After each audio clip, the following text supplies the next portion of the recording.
We were having a very deep discussion before you joined us, Luke, on forecasting methods. And we were talking about Puxatawny Phil, and we wondered what you might think of the forecast method. Well, I would say, given that he's only deciding the probability between two events, I would probably put my stake in his forecasts more than probably any other forecast that I've seen. Spring, early or late spring is pretty easy. I mean, at worst, he's only going to be wrong 50% of the time, right? Right. Now, if he was predicting the day and the temperature and the weather conditions, all that starts to look a little bit more like our forecast. And the more variables you have, the easier it is to be wrong, you know. And that's, unfortunately, that, like our last employment projections, our long-term projections, we finished up in the first quarter of last year. Talk about a bad time.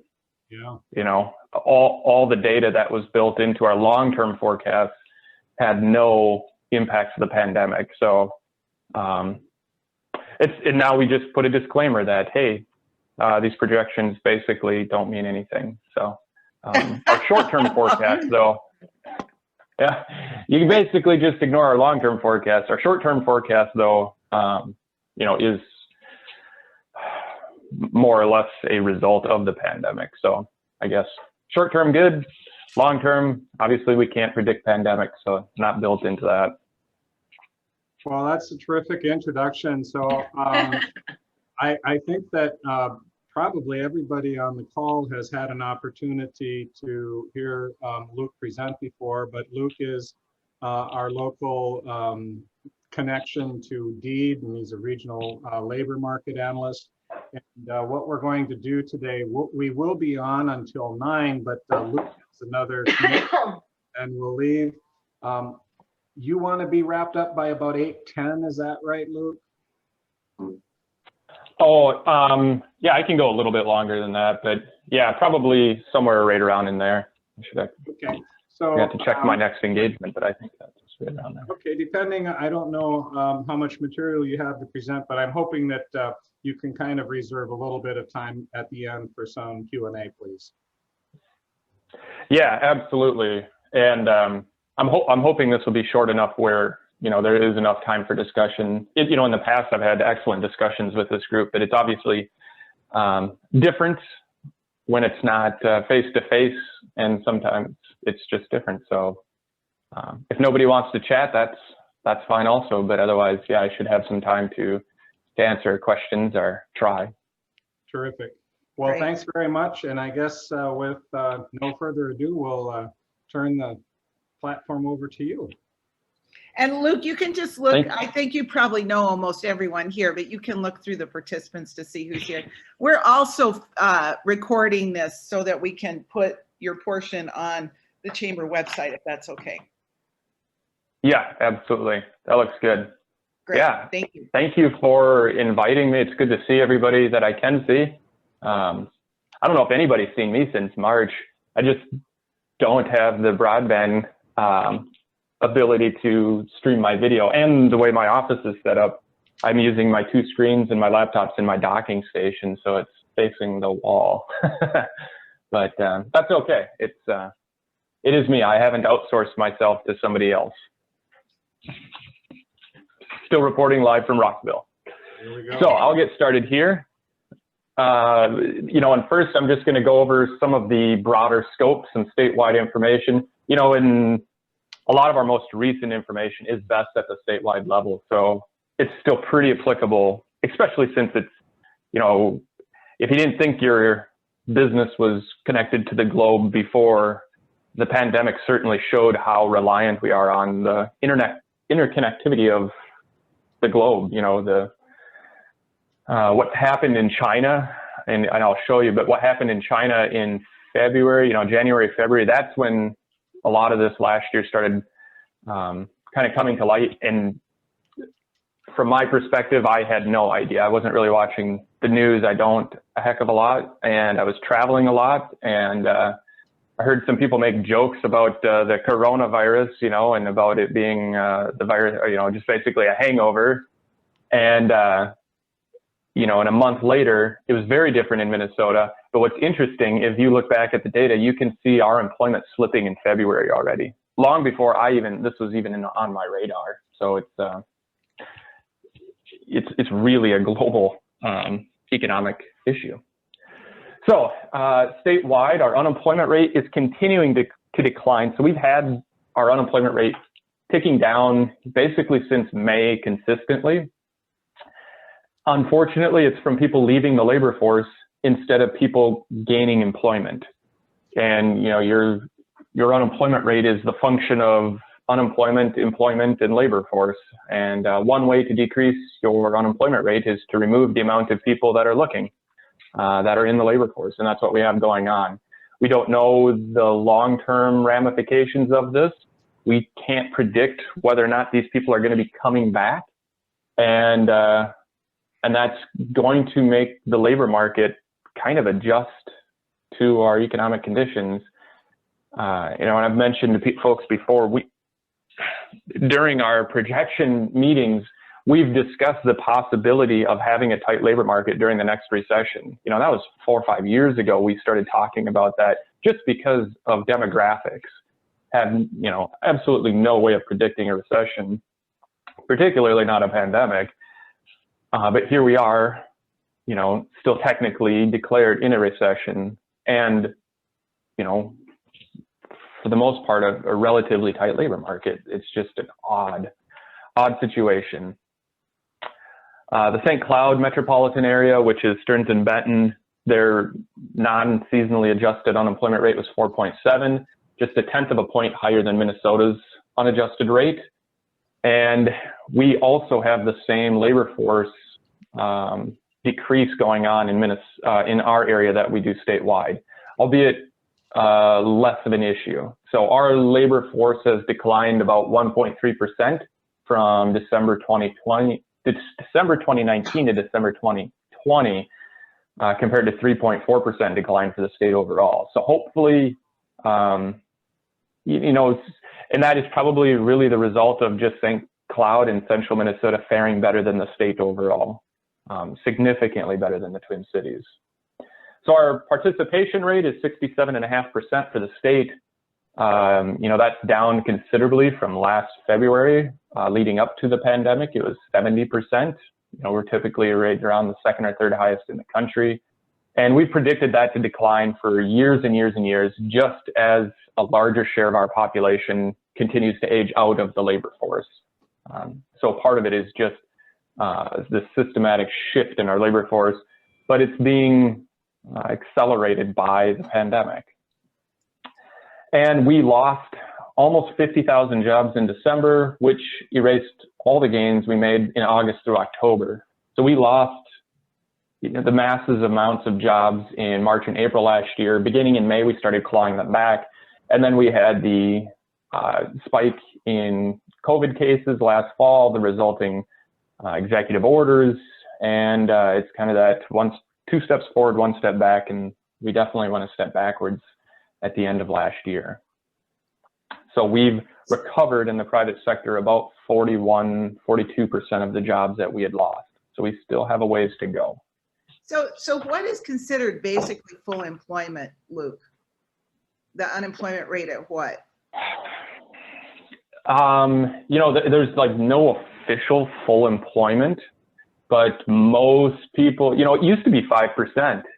That's what economists used to say full employment would be, you know, somewhere between 4 and 5% unemployment. And then over the last decade, economists have really looked at it differently and said, you know, maybe it's 3%. And if full employment was what we had leading into the pandemic, then I would say, yeah, right around that 3.5%. So it certainly appears that we have some slack.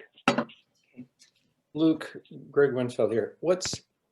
I never like to use unemployment when I'm looking at things because, like you said, people leave the you know, searching for a job, the employment market, and they're not count anymore. But when it comes to labor participation, of the 18 to 65 class, what, where is there a target? What's considered healthy, unhealthy, under participation, or, where does it start, kind of heating up? Is it 70, 72, where the job market kind of starts to get overheated? So yeah, if you look at participation rates by age cohort, so it's typically really low up through like the age where people are typically graduating college. So 25 to 65 is really that prime working age. That's where we see the participation rate ramp up. If you look, and you kind of relate it to these life events like graduating college. Okay, now you have to pay back the student loan. You got to work, right? You went to college. So we see that ramp way up, whereas, there are some folks that just don't work in college. Yeah. And then, so that's at the young end. Somewhere in the middle, we have family formation. And when you got mouths to feed, you have to have a job, right? So then we see participation rates hit, maybe 90% in a lot of areas. Statewide, it's somewhere around that 88, 89%. Some places it's 92, 93%. And then the Social Security eligibility age is kind of the next benchmark. Mm-hmm. And that is a prime determinant for when people leave the labor force. And from there, you'll see it drop off pretty steadily. By age 70, it's like 5-6%. Very, very, very few people participating in the labor force beyond 70. You get beyond, I think we do 75, and at that point it's like 2 or 3%. So 62, it starts declining. I've got a question too. When you're talking about tracking unemployment numbers, is there a tracking out there that gauges unemployment numbers of skilled versus unskilled? Because I don't know that we've really seen any increase in our available workforce through this pandemic. Basically, we're looking for, whether it's office personnel or field personnel, we're looking for a skill level, and it just seems like that there hasn't been a change in our availability in workforce throughout this. Yeah, and I'll highlight that. I have some slides on that, and it's nuanced. Boy, like everything economic, it's yeah. I'll cover that. You'll see exactly why you're probably not finding the workers you want, plus a splash of disincentives. So yeah, let me get there. That'll be here in a few slides. So this slide right here just shows our over the year job loss for the entire country by state, and I highlighted our surrounding states. So you can see we've fared worse than our neighbors. Wisconsin is not much different. North Dakota, a little bit better. South Dakota and Iowa, significantly better over the year. And the big difference is, so this isn't necessarily a scorecard for like pandemic policies, but probably what I think of it more as, that certainly does play a role in here, but we have a different economy here than all of our surrounding states. Wisconsin's probably most like us, but we're definitely a far cry from South Dakota's economy. Our industry mix is very, very different than theirs. And one of the ways you can kind of get some insight into that is our losses were widespread in both goods producing, which is construction and manufacturing, and obviously the service providing. And about half of our job loss from December to December was in leisure and hospitality. But even though we, shut down multiple times, South Dakota really didn't. They actually had a higher share of job loss in the leisure and hospitality than we did.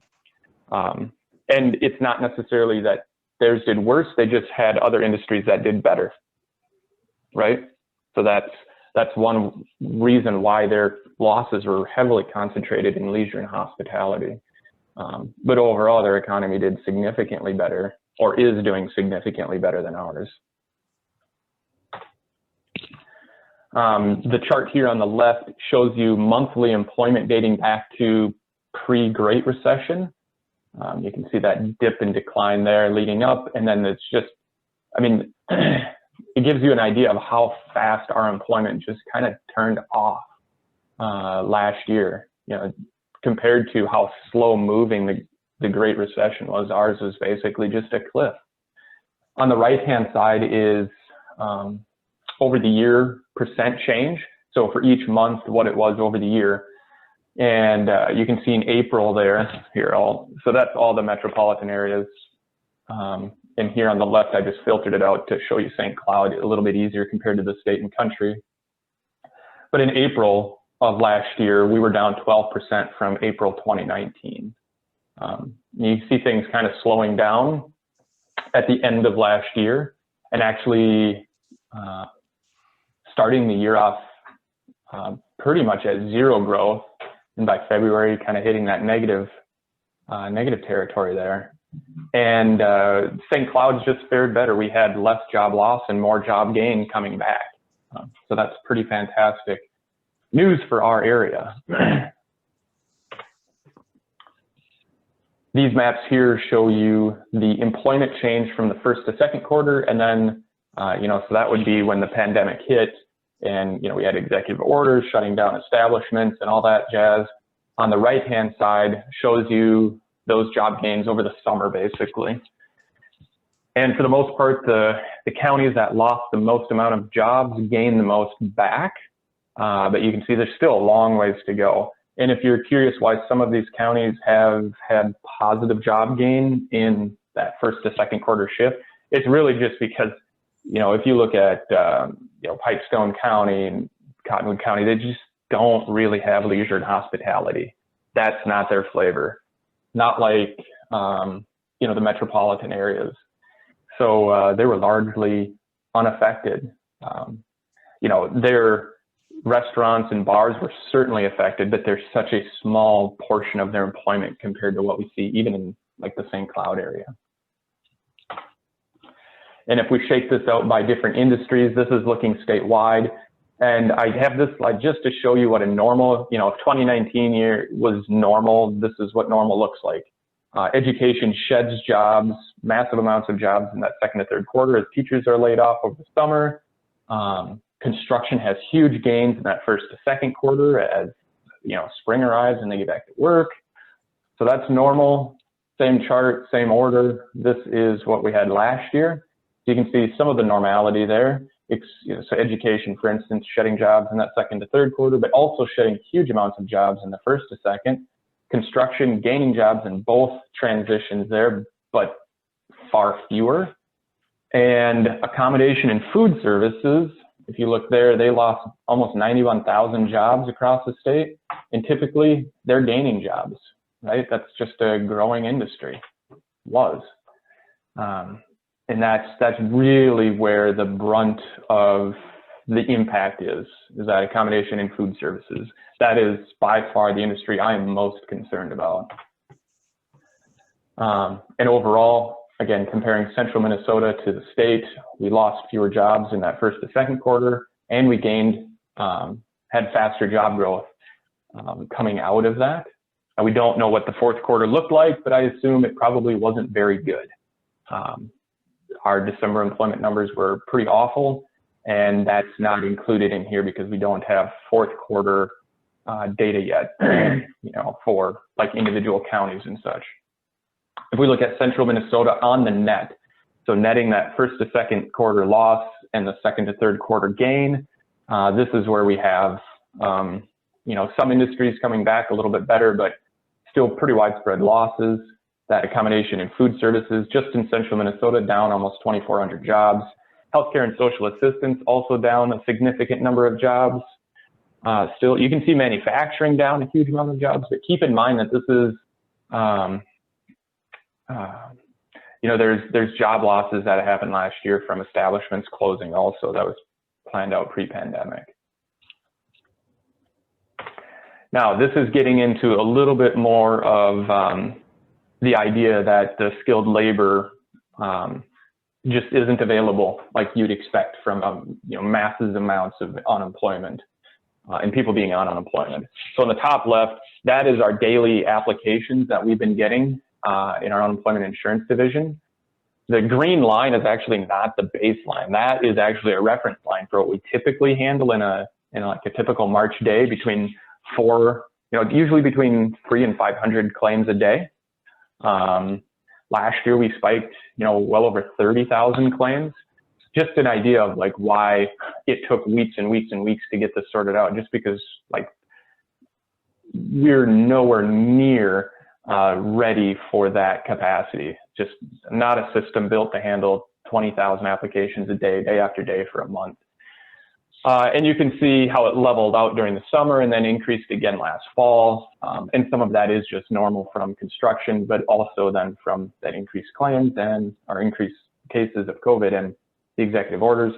Now, so that's daily application. That includes everybody, even ineligible applicants, right? It's just all applicants all together. The green map here is continued claims. Those are actual legitimate claims that were paid out, representing individual people. And that isn't necessarily a reflection of a total layoff. You can file for unemployment insurance against a hour reduction. So if you had a reduction in hours, you could file, or if you were laid off completely, you could file. If it's a temporary layoff, you could file, all that. But that is what those green numbers indicate. So in Stearns County, the week ending January 16th, so roughly a month ago now, there were about 3,400 people receiving unemployment insurance. On the right side, that's our weekly claim amounts that are being paid out. And you can see we've dipped way down to 112,000, but that's still nearly double what we had a year prior.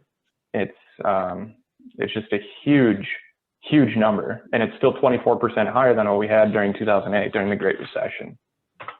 And this slide is what I wanted to get to. Luke, yeah. This is Teresa. So go back to that slide. One thing that really concerns me is the chamber and CVB are on the shared work program. So we cut everybody 20%, and then they're eligible for 1 day a week of unemployment insurance, which for most is anywhere between 65 and 120 bucks a week.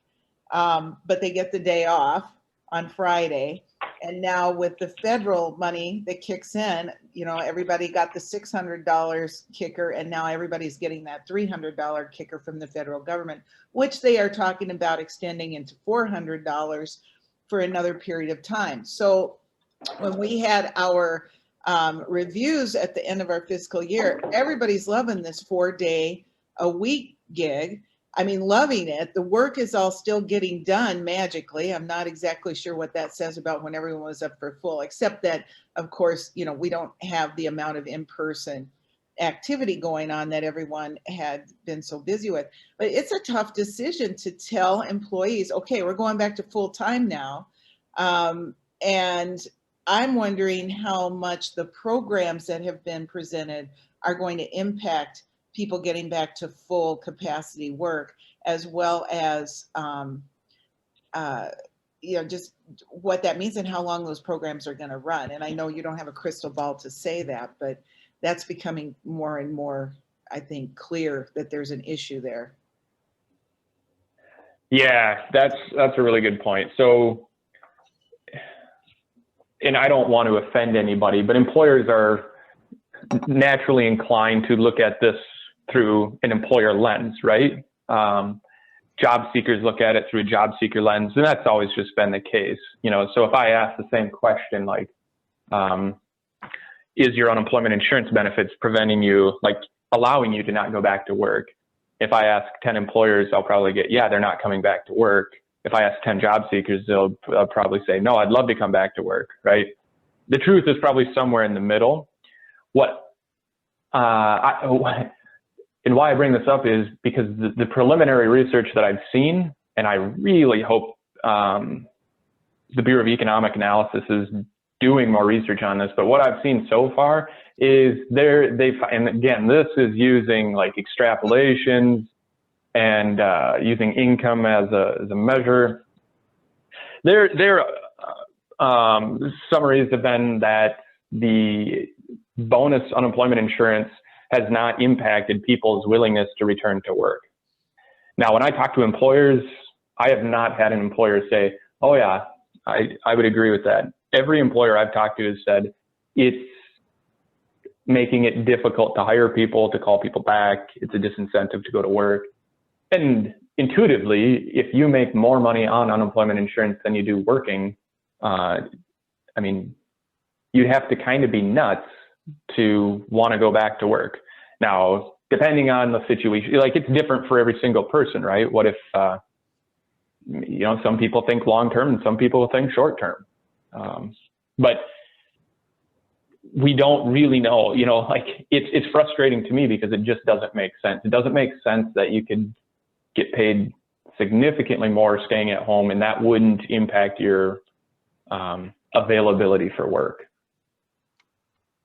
So yeah, I don't know. It's really hard to say, you know, and one of the questions I had brought up to me, God, I think that was at a chamber meeting, a banker mentioned that they were concerned about these PPP loans not being forgiven because you have to maintain employment and they can't call their people back, right? And then they're not able to forgive these businesses loans.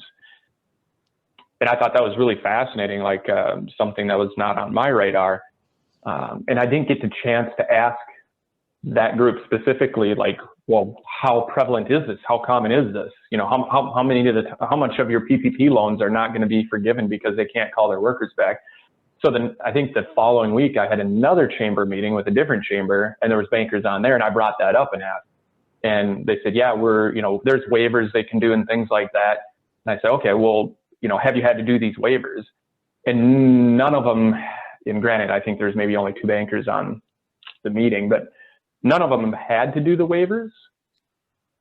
So that would mean that all the businesses that did get PPP funds are eligible for the forgiveness because they're able to call their employees back to maintain that employment. But I'd love to get a larger sample of that. You know, it could have just been certain banks working with certain types of business establishments over the others. You know, like I imagine if you're giving PPP loans to manufacturers, you're going to have a far different experience than giving PPP loans to restaurants and bars. Luke, this is Greg. The workers I think make different money. Luke, I think you're absolutely right in that.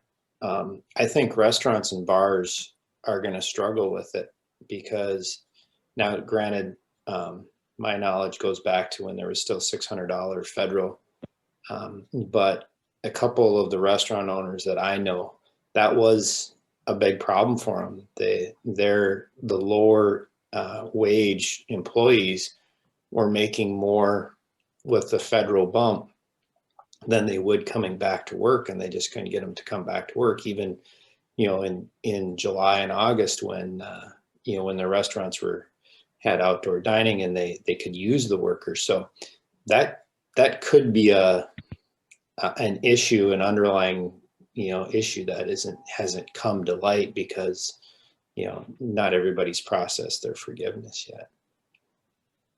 Yeah, yep, absolutely. And we know, you know, so we did analysis on this unemployment bonus, if you want, kind of as it was before policymakers, you know, to let them know, like, well, this is how many people it'll affect, and this is kind of what it looks like. And we knew before it even was rolled out that over 60%, you know, the vast majority of people that would qualify for unemployment insurance would be making more than they did working, you know. But it's different too. Like, I think business owners probably look at that and think, well, that's not good. Like, you shouldn't be making more not working. Where I think policymakers maybe had a different look, like they were thinking of using this as a stimulus, right? And that was their lens, is this is a stimulus. We want people to stay home. We want to keep them safe, and we want their income levels to remain high. So that way we don't start that death spiral where consumer spending cuts back, and then all of a sudden it drags the rest of the economy into a recession. And, you know, I am apolitical and I can understand both sides of it. Nobody's wrong yet, right? It'll take probably years to figure out. And you don't have the counter data. We don't know what would have happened had, say, the unemployment benefits been an extra $100 versus $600, we don't know what that would have looked like. So it's really hard for me to take a hard stance on what is better, but it certainly seems to be unbelievable to me that it wouldn't impact people's desire to return to work. Now, of course, if you are called back to work, you are required to go back unless you have some of those cases. And I don't know. That's something I'd love to know. What are the rates of callbacks that people reject that are deemed legitimate, right? So if you're caring for a spouse that has COVID or like type 2 diabetes and asthma or something like that, it's like, okay, well, it's too dangerous for you to come back. I don't know what those numbers are either. Yeah, Luke, It could be. Luke, this is Steve Schumer. I'll just comment on that that extra money that's coming for unemployment from the federal. We contacted the federal Department of Labor, and they recognize that it's a problem in some states, but they also said that they rolled this out nationwide, and they said they didn't have time to narrow it down by which states would benefit the most, because he gave me examples of some states down south where they just weren't getting any state unemployment. It was taking months. So those people really needed it. Whereas Minnesota, the program worked a little bit better, a little bit faster. Our unemployment is better here. So in Minnesota, he goes, maybe the workers don't necessarily need it, but he goes, we couldn't roll it out state by state. We had to roll it out nationally. That's absolutely right. And that's the same reason why it wasn't means tested. The stimulus checks and all that, if you want to nip it in the bud before it becomes a serious issue, you got to get money to people quick. And that's exactly right. I think Louisiana, their typical unemployment check is like $150 a week or something. I mean, it's ridiculously low. Minnesota has one of the highest checks in the country. I think at one point, at least, I knew we were second only to Massachusetts. And this was like a decade and a half ago. It was like $600 was the top payout, $650 or something like that. I mean, and that's absolutely right. So, what fits our state doesn't necessarily fit other states. And that also is a good question. Like in Louisiana, in some of these southeastern states, is this even on their radar? Do they think if people are making $750 instead of $150, is that an issue? The likelihood of them making more on unemployment than working is far less than our likelihood here. So if you want fast or accurate, you can pick and choose, but you can't have them both. But that kind of leads us into who's unemployed. And, if you're concerned about, or maybe you thought, oh, this will free up a whole bunch of those skilled workers from other companies that were letting people go. This is maybe why you're not. So here is, and this is for central Minnesota, looking at, or for 7W, I'm sorry, just Stearns, Benton, Sherburne, and Wright. These numbers in that middle column of that table, that is the actual amount of people receiving unemployment insurance as of the week ending January 16th. The trend line there just goes back to the beginning of the year. The red dot highlights the peak for each different type of occupation. So you can see construction there with huge amounts of claims, but you can basically disregard that. Last year, the year prior, same week was roughly 1,000 or 3,000 claims instead of 3,300. Atypical because of the seasonality. But the food prep and serving, that had almost no unemployment insurance claims in that week. There's almost nobody filing unemployment insurance for that's a fast food worker or something like that in a typical week in any area of our state. Like, it is just almost non-existent. Even during the Great Recession, these were the few establishments that hired those folks that were even then trying to hire and still struggling, right? They have such mass amounts of turnover that there's just continual need for workers. So we let a whole bunch of those folks go, right? They're laid off, but they're not necessarily the ones you're probably looking to hire if you have middle and high skilled jobs to fill. And at the beginning, we didn't know how long was this going to go on. Do we want to retrain people from being a supervisor of a restaurant to being a CNC operator? I mean, ideally, you know, the goal is to get people in a similar employment as fast as possible, because they're going to have similar wages, their skill sets match, and it costs the least amount of public dollars to retrain them, because they don't really need retraining. You know, if you just go from one company to another, one company closes your shift. To try to take somebody that's flipping burgers and get them to weld, that takes a significant investment in time. And even now, we don't know how many of these establishments are never going to open back up. And we don't know how many of these people are displaced for good. So you couple that with the incentive, you know, like the possibilities of not working because you have good income still coming in, and it kind of just delays any of those transfers. If you don't need to go to work and you are concerned or whatnot, then you're probably not going to go to work to do something else. And for the most part, this is a working poor pandemic. We're not seeing layoffs, mass amounts of layoffs that are long-term from upper and high skill. This is not like the Great Recession where we had huge layoffs in the banking industry or manufacturing. You know, this is largely low, people with little amounts of education, you know, competing for jobs against high school students, low skill levels, low wages, much more likely to be part-time, temporary, or seasonal. So they, you know, they came into this not in the best, probably, shape, right? They probably didn't have the emergency fund that all of us have leading into it, because it's difficult if you make less than $15 an hour and you're only working part-time and it's seasonal to really be prepared for this.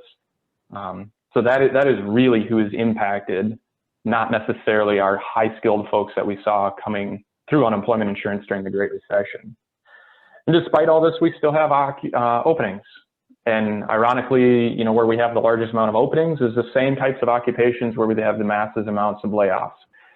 Our openings in central Minnesota are down, you know, roughly 20% from the second quarter of 2019 to the second quarter of 2020.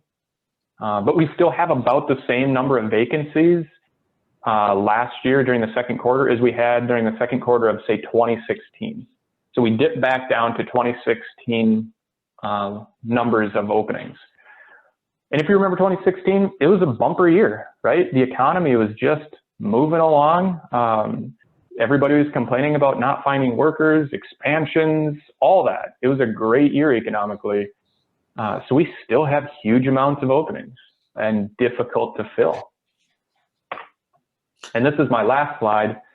And I spared you the long-term forecast that doesn't really apply anymore, but this is the short-term forecast. This is modeled off the IHS market research modeling. That's the same model that's used for MMB for our state budget.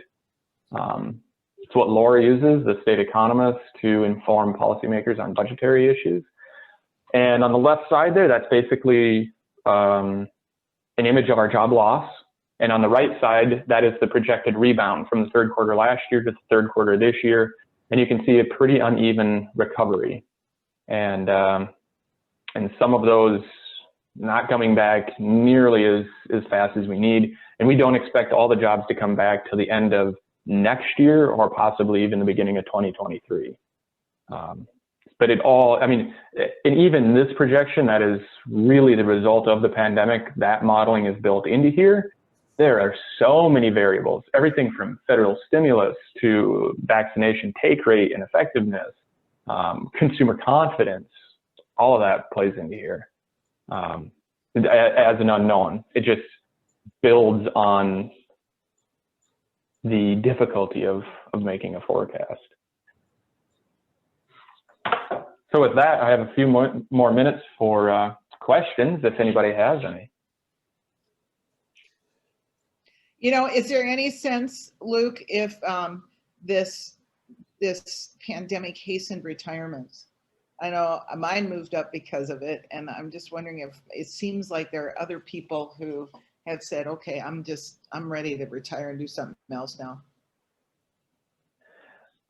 Yes and yes. I would say yes from a data standpoint. That's where we see large amounts of loss nationally in our labor force is our older workers. And anecdotally, I was at a board meeting last week, and the one guy was talking about folks. He's a financial advisor, and particularly from education. You know, if you think like, oh, it's bad in my industry. I mean, I can't imagine being an education administrator and trying to grapple with this. Like, to me, their job is unbelievably challenging already. Like, I always kind of feel like educators are trying to work with their hands tied behind their back. And then you add this another layer on top of just challenges. You know, he was just saying there's a lot of them that are they're just done, not worth it, and they're just tapping out. And so yeah, it makes perfect sense. We see a pretty big impact both for older workers that are filing for unemployment. They have a significantly higher share that say that they're permanently laid off. A larger share than what we'd expect that are long-term unemployed, meaning their typical weeks of unemployment is really long. And like those are indicators of prolonged unemployment. And the longer you're unemployed, the harder it is to gain employment back, to re-enter the labor market as an employee. So even if they want to, they might just be pushed out. So I think between the folks that are just long-term unemployed and the difficulty of returning, that's discouraging enough. That's why we saw a lot of people leave the labor market during the Great Recession, on top of health concerns, which disproportionately impacts older workers, on top of the fact that we have a banner year for the stock market. You know, during the Great Recession, we expected a lot of retirements because that was really when baby boomers were hitting their Social Security eligibility age, but they didn't due in part because their 401ks weren't shored up. Where now, I mean, indexes were up about 20% last year. So you not only have the wherewithal to retire if you're lucky enough, but you also have health risks. Like, it all just adds up to a lot of boomers leaving and not coming back. I can't imagine that this wouldn't speed up that process. Luke? So not everybody, but go ahead. Yeah, say, Luke, Jim Knobloch here. First of all, my apologies for getting on a half hour late. I guess I somehow missed the memo or confused it with my other group.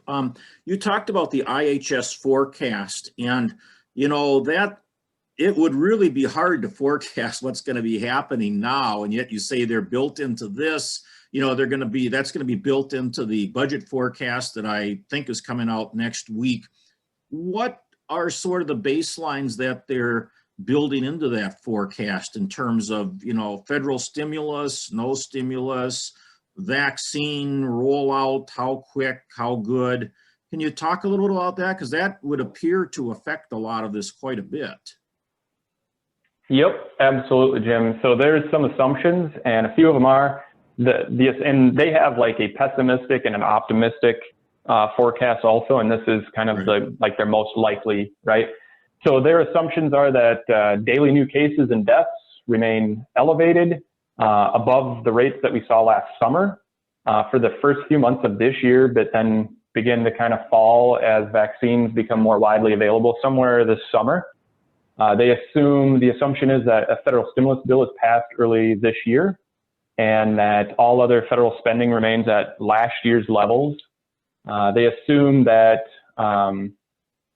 the heightened levels of new cases and deaths late last year and early this year will constrain consumer spending in the early part of this year, but the second half of this year, spending will pick up, you know, kind of leading into that better take rate for vaccination and more consumer confidence.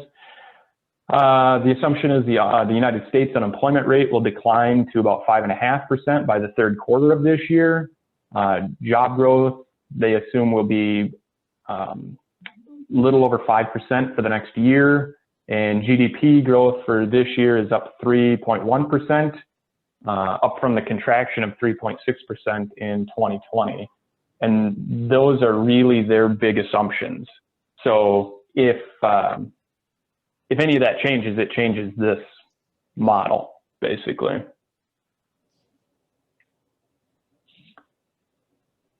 That's a good question. And like, I just read off like the big assumptions. It's easy to see how fickle projections are.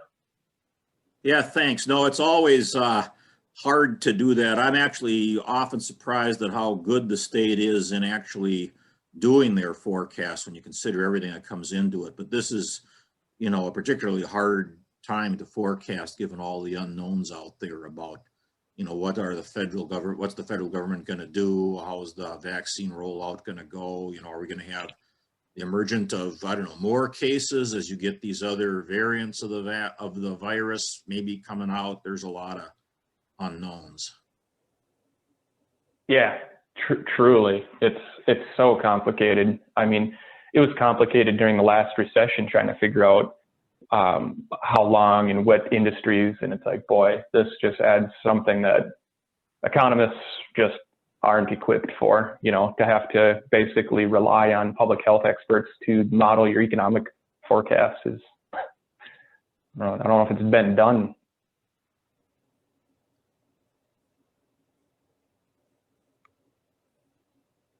Any other questions? Any other questions?